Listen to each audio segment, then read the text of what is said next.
Yeah, this is going to be a DVD and Blu-ray update. I'm going to get through it as quick as I can. Video might be quite long because I've got a lot of stuff, mixed bag, Digibooks, Steelbooks, and DVDs, Blu-rays, various different countries. You know, some good ones I've seen in recent weeks. I'm going to get through some Hong Kong order. I got some of them I haven't had a chance to see yet. Some of them I have. So the ones I haven't seen yet, I'm probably just going to show the title. I'm going to breeze through some of these. First up, Against All. Most of these are from the Legendary Collection. You know, and I got these for a really good price. Big Boss of Shanghai with Shin Quan Tai. Which one do we have here? Fingers on Trigger with Danny Lee. These Legendary Collection ones you can really pick up really cheap. Law Enforcer, Danny Lee again. It's weird, I haven't seen most of the Danny Lee ones in this, so this is another Danny Lee one. No Compromise. Come to some of the ones I have seen now. This is Fiery Family with Norman Chu. This is okay. It tries its best, but you can tell it's got a real limited budget. Director's not that great either. The ending's a slight disappointment. It's okay. You'll see better. This is Higher Guns. Now this one was very entertaining. Now that guy there, he's in Enter the Dragon. You'll know him as soon as you see him in Enter the Dragon because of the eyebrow. He's really good in this. It's a good one. There's some good kind of violent pieces in it. I enjoyed that. Right, what else is this? This is Gunmen. Kind of a period piece. I think it's set in the 1930s. Yeah, 35. In the Civil War in China. It's pretty good. Again, it goes well, and then the ending is a bit of a disappointment, which is a bit of a shame. Point of No Return with Sammo Hung. This is a really good one. So this is directed by Ringo Lam. Tommy Wong there. He's in Prison on Fire and a few others. He's a really good villain. The ending is a little bit disappointing. It's a bit of a shame, but I have to say it's a really good film. There's some good stunt work in that. Real happy to have this. It's really hard to get. This is Beach of the War Gods. Jimmy Wang Yu leads Chinese resistance against Japanese pirates during the Ming Dynasty. This is a really good one. Great body count. The ending battle between Jimmy Wang Yu and the pirate leader is fantastic. It's a really good film. This it's a really good one. Right, I got this in a recommendation from I think Shram29, I think is his name. He recommended this Angry Ranger, which was really good. Some really good set pieces in this. Yeah, this was a really good one. Thanks for recommending me that, mate. You recommended another one which I'll keep aside for a minute. This is Underground Express. I think this was billed as another Long Arm of the Law film. Long Arm of the Law 4, sorry. Yeah, this was really good, so I really enjoyed this. The villain in this is fantastic. The ending's good as well. Good shoot out on a boat, that was good. But this is definitely the best one. This is another recommendation from Sham29. This is Killer's Nocturne. This was an amazing film. Oh, the violence at the end of this one is absolutely brilliant. I don't want to spoil it. I'm sure. Yeah, I'd really recommend this one. I mean, the violent finale. I mean, it's really got it all. It was fantastic. Thanks for recommending that, mate. I also managed to pick up as well Winners and Sinners with Sammo Hung and Jackie Chan. Really good, you know, good humour in it as well. Some good set pieces. Had a bit of a disappointing ending, but you know, apart from that, it was very good. I'm going to switch to some of the Blu-rays. I kind of got some of these Steelbooks, but kind of standard. RoboCop, good film. The transfer is not amazing, and you know, RoboCop's a great film. The second and third one's is complete shit, but the first one's awesome. Predator 2, like the cover. Really good action film. I mean, I've liked this one for years. I think it was directed by Stephen Hopkins, and I know he had to cut the shit out of it before its release. I know a lot of violence was cut from it, But yeah, they definitely kind of, there's some real good set pieces with Predator, you know. And I mean, he annihilates Bill Paxton in this. But one of my favourite bits is when King Willie's lot, oh god, is it the Voodoo Posse in this? I can't remember their name, but they've just killed a Colombian, and then Predator just comes in and just uses the net, uses the spear. That's one of my, that scene is fantastic. It's a good film. I've always been a fan of Predator 2. Now this film, I had this on VHS, and I'm sure I liked it as a kid. I had it on DVD, never really watched it on DVD, and I watched it on Blu-ray for the first time in, it's got to be about, I'd say 15 years at least. And it's Willow, Val Kilmer in, and I think it kind of was real kind of the death knell of kind of like the fantasy films of kind of like the 80s, written by George Lucas, and you can tell it was written by him. Some of the, I mean, the only good thing about it, I think, was Pat Roach is kind of a general, reminded me of the Lord of Bones from Game of Thrones, but really shitty film, man. I didn't really like the acting. I found it incredibly dated. Dialogue really cheesy. It was tremendously dated, and it just didn't really kind of have any humour to it. I thought it was pretty terrible, and I do like kind of fantasy films in a way. I mean, that is, I mean, I'm not a massive fan of Legend, but at least it had kind of Tim Curry's kind of Lord of Darkness. I mean, there's not really much going for that, you know, and that's just my opinion. I just didn't really like it, and I have seen it before, but many years ago. Glenn Greig and Ross Steelbook as well, awesome film. The dialogue in this is fantastic, and the cast is superb. The cast is amazing. It's a very good film. Right, I picked up 2 of the Blu-rays. It's a good one. This is a South Korean movie. This is Traffickers. Good one. Some of the story, you got to go with the story. Bit of a crazy story. He's excellent as the Mad Doctor. Sorry, I'm not sure of his name. The violence is good. There's a big twist in it. The twist is some people might not like the twist, but I thought it was good. Some good kind of violence in it. Yeah, it was a good one. Not one of the best Korean movies I've seen. It was very good. Orion's Belt. This is a Norse film set during the Cold War, early 80s. It could be mid 80s. A Norse vessel on its way back from Greenland, kind of docks in. This is real far in the Arctic Circle, and they basically find a Soviet communications base. It shouldn't be anywhere near kind of Norwegian waters, and they're basically the Soviets are after them. Really good, man. Acting was superb. There's 2 editions of this. There's you've got the Norse. They filmed it both in Norse language and English language. Real awesome, man. Real good film. That really good film. Oh god, I've got a lot of others. What else? I picked up this as well. I picked it up fairly cheap, and I've never seen the films. I was watching one of them on Film 4 kind of one night. I thought, this is pretty good. It's Girl with the Dragon Tattoo, Go Powder Fart, and Go Kick the Hornet's Nest. I hear it's great. These are the longer. These are the extended versions. I hear only good things. So I mean, it'll probably take me a while to get around to watching them. But yeah, it should. What else did I get? I picked up another Shaw Brothers film. This one was really disappointing. Brotherhood. Shame. Just didn't go anywhere, and wasn't very good. Now this Shaw Brothers film, I'm so happy to have this. This is one of the. I really wanted to collect kind of most of the box sets, and this only kind of contains 2 films, but really hard to get. I got it for an okay price. It's the Bastard Swordsman films. It comes in this kind of nice little box set. I wanted to try to get most of the most of the box sets really, but this was the hardest one by a mile to get. But yeah, I'm really happy to have this. Yeah, the Bastard Swordsman films, Norman Chu again. Really happy to have that. What else? I've got some more Blu-rays. I'm sorry about this. This is kind of a mixed kind of bag. I got Black Panther from BFI. This is kind of cool. This is about Donald Nielsen kidnapped a girl. I think he killed 4 people in a spree in the 70s. I can't remember the actor who plays him. I do know the actor though. He's out of Game of Thrones.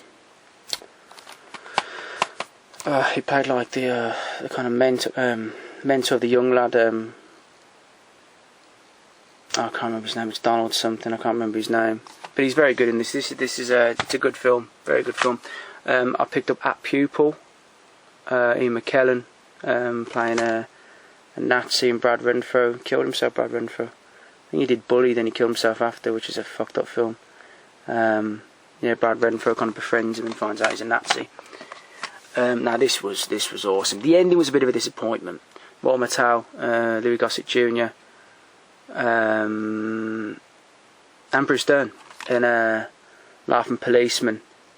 There's Anthony Zerbe as well. He's very good in this. The beginning of this is so good. There's a shootout on a bus, really violent, real good one. You know, Walter Matthau, you know, plays the kind of cop, nice kind of, good kind of sardonic kind of thing, and that, it's a really good one, really kind of. I mean, I'd never really kind of heard of it, but it's a really, really good film. Stuart Rosenberg, he did. I think he directed Brubaker. I think. Yeah, that was a really, really good one. Oh God, what else? Right, I picked up 2 DVDs. No, 3 DVDs, so I'll show the last one near the end. 6 Against the Rock, David Carradine, David Morse. Try to break out of Alcatraz, it all goes horribly wrong. Really, really good film, and if you like your prison movies, definitely check this one out. Really, really good one. It's pretty accurate as well. It's very, very good. Now I picked up another prison movie, and this was a nasty prison movie. So that's Alan Alda and Vic Morrow. You know Vic Morrow.